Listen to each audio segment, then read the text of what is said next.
ஒரு செம்மையான ஒரு நான்வெஜ் தான் பண்ண போகிறோம். அது சிக்கன் வச்சு ஒரு வறுவல் பண்ண போகிறோம். ரொம்ப ரொம்ப டிஃப்ரெண்ட்டான ஒரு ஸ்டைலில் ஈஸியான முறையில் ரொம்ப ருசியாக செய்யக்கூடியது. நீங்கள் இந்த சிக்கன் பார்த்தீங்கன்னா வெறும் சும்மாவே ஒரு ஸ்நாக் மாதிரி கூட சும்மா செஞ்சு வச்சுட்டு அப்பப்போ உட்காந்து சாப்பிட்லாம். அந்த சாயங்கால நேரத்தில் உட்காந்து ஏதாவது சாப்பிடணும்னு தோன்றப்போ கூட இந்த மாதிரி சிக்கன் செஞ்சு சாப்பிட்லாம். அவ்வளோ ருசியாக இருக்கக்கூடிய ஒரு சிக்கன் வறுவல் தான் இப்போ பண்ண போகிறோம். ரொம்ப ஈஸி. மசாலா பொருட்களும் இதுக்கு போடுறது வந்து ரொம்ப கம்மியாக தான் இருக்கும். அதுக்கு முதல்ல நம்ம சிக்கனை கொஞ்சம் நேரம் ஊற வைக்கணும். அதை ஊற வச்சிடலாம். 1 கிலோ சிக்கன் இந்த மாதிரி நல்லா பெரிய பீஸாக க்ளீன் பண்ணி எடுத்து வச்சுருக்கேன். இதில் ஒரு 1/2 ஸ்பூன் அளவுக்கு மிளகுத்தூள் சேர்த்துடலாம். லெமன் வந்து ஒரு 1/2 லெமன் புழிஞ்சிடலாம். 1/2 ஸ்பூன் அளவுக்கு இஞ்சி பூண்டு பேஸ்ட், தேவையான உப்பு. இப்போ இது கலந்துடலாம்.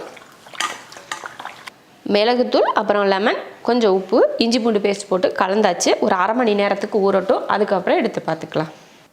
சிக்கன் பார்த்திங்கன்னா ஒரு 1/2 மணி நேரத்துலேருந்து ஒரு 3/4 மணி நேரம் கிட்டேயே இருக்கும். நல்லா ஊறிடுச்சு. நான் இந்த ஊறுற நேரத்தில் என்ன பண்ணேன் அப்படின்னு பார்த்திங்கன்னா, ஒரு பக்கம் சாதம் வச்சு விட்டுட்டு அப்புறமா சிக்கன் கிரேவி கொஞ்சம் செஞ்சுட்டு ரசம் வச்சுட்டு அப்புறமா இடையில கொஞ்சம் மேகி செஞ்சு சாப்பிட்டு இந்த மாதிரி பல வேலைகள்லாம் செஞ்சு முடிச்சுட்டு வரதுக்கு கரெக்டாக இருந்துச்சு டைம்.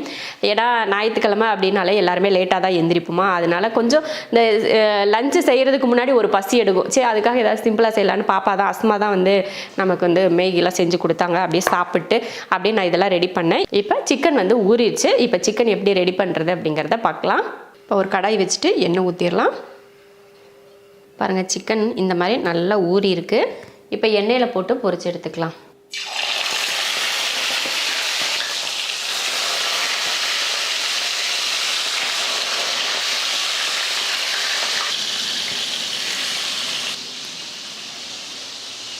இது போல் நல்லா ஒரு எண்ணெயில் நல்லா வறுத்து எடுத்து 2 பக்கம் நல்லா இந்த மாதிரி திருப்பி வேக வச்சு எடுத்துக்கலாம்.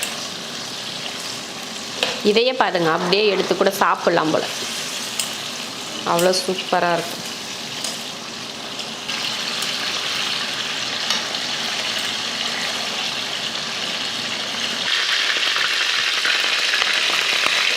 எண்ணெயில் இது போல் நல்லா பார்த்தீங்கன்னா 2 பக்கம் வேக வச்சு வறுத்து எடுத்தாச்சு. இதை ஒரு பிளேட்டில் மாற்றிக்கலாம்.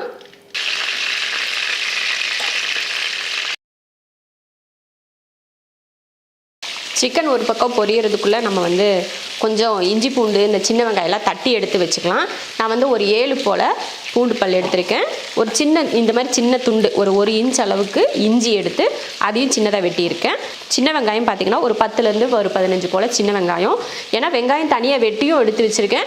கொஞ்சம் இது கூட தட்டி எடுக்கிறதுக்கு தட்டுறதை விட கொஞ்சம் லைட்டாக ஒரு மிக்ஸி ஜாரில் போட்டு ஒரு பல்ஸ் பண்ணோம்னா ஓரளவுக்கு ஒரு மாதிரி இடித்த மாதிரி ஆயிரும் இல்லையா. அதனால் அந்த மாதிரி பண்ண போகிறேன். இதை சும்மா அந்த தட்டின மாதிரி ஒரு பல்ஸ் பண்ணோம்னா சின்ன சின்னதாக பொடியாக நஞ்சிரும் இல்லையா. அந்த மாதிரி பண்ணி எடுத்துடலாம். சிக்கனை பொரித்து எடுத்துகிட்டு அதே எண்ணெயில் பார்த்தீங்கன்னா ஒரு 1/2 ஸ்பூன் அளவுக்கு சோம்பு பொரிஞ்சதுமே நம்ம இஞ்சி பூண்டு வெங்காயம் சின்ன வெங்காயம் தட்டினோம் இல்லையா அதையும் சேர்த்துடலாம். இதெல்லாம் இந்த மாதிரி ஒரு லைட்டாக அந்த பச்சை வாடை போகிற வரைக்கும் நல்லா வதக்கிட்டு நான் பார்த்தீங்கன்னா கொஞ்சம் சின்ன வெங்காயமும் ஒரு பெரிய வெங்காயத்தையும் வெட்டி எடுத்திருக்கேன். அதையும் சேர்த்துடலாம்.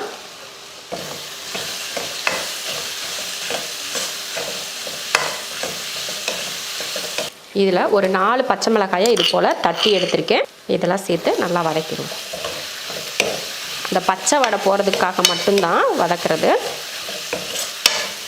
இது மாதிரி வதங்குறப்போ கொஞ்சம் இந்த வெங்காயம் வதங்குறதுக்காக கொஞ்சம் உப்பு. நம்ம சிக்கனில் உப்பு போட்டு தான் ஊற வச்சுருக்கோம். அதனால் உப்பு வந்து அதிகமாக சேர்க்க வேணாம், கம்மியாக சேர்த்துக்கிட்டால் போதும். போல் அது வெங்காயம் வெள்ளைப்பூண்டு இந்த மாதிரி பச்சை வடையெல்லாம் போனதுக்கப்புறமா ஒரு 1/2 ஸ்பூன் அளவுக்கு மிளகுத்தூள், 1/4 ஸ்பூன் கரம் மசாலா, 1 ஸ்பூன் மல்லித்தூள் இதை போட்டு நல்லா இதையும் மசாலா போட்டு நல்லா கலந்துடலாம். இதில் ஒரு 3 ஸ்பூன் அளவுக்கு தயிர் சேர்த்து அதையும் வதக்கிடுவோம்.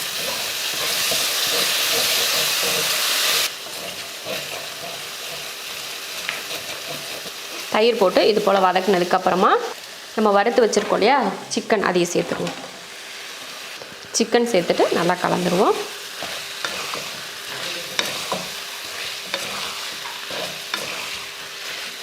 நம்ம பொரிக்கிறப்பவே சிக்கன் வந்து நல்லா வெந்துருச்சு. இருந்தாலும் இந்த மசால் கூட கொஞ்சம் கலந்து வேகணும் இல்லையா, அதனால் நல்லா வதக்கி விட்டுறலாம். ஒரு 2 நிமிஷத்துக்கு வதக்கினதுக்கப்புறமா தேங்காய் பால் சேர்த்துக்கலாம். நல்ல ஒரு திக்கான ஒரு தேங்காய் பாலாக 1 டம்ளர் எடுத்திருக்கேன். அதை சேர்த்துக்கலாம்.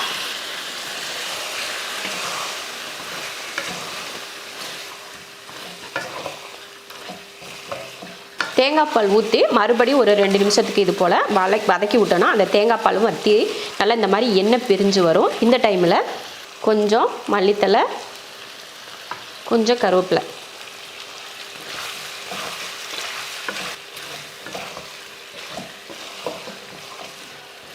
அவ்வளோதான். இப்போ அடுப்பு ஆஃப் பண்ணிடலாம்.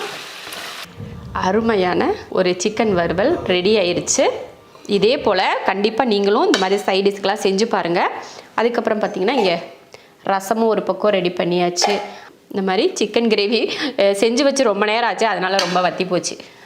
கிரேவியாக இல்லை, இப்போ ஒரு வறுவல் மாதிரி தெரியுது. ஆனால் அது சூடு பண்ணால் ஓரளவுக்கு வந்துடும். அப்புறம் சாதம் ஒரு பக்கம் அதுவும் ரெடி ஆயிடுச்சு.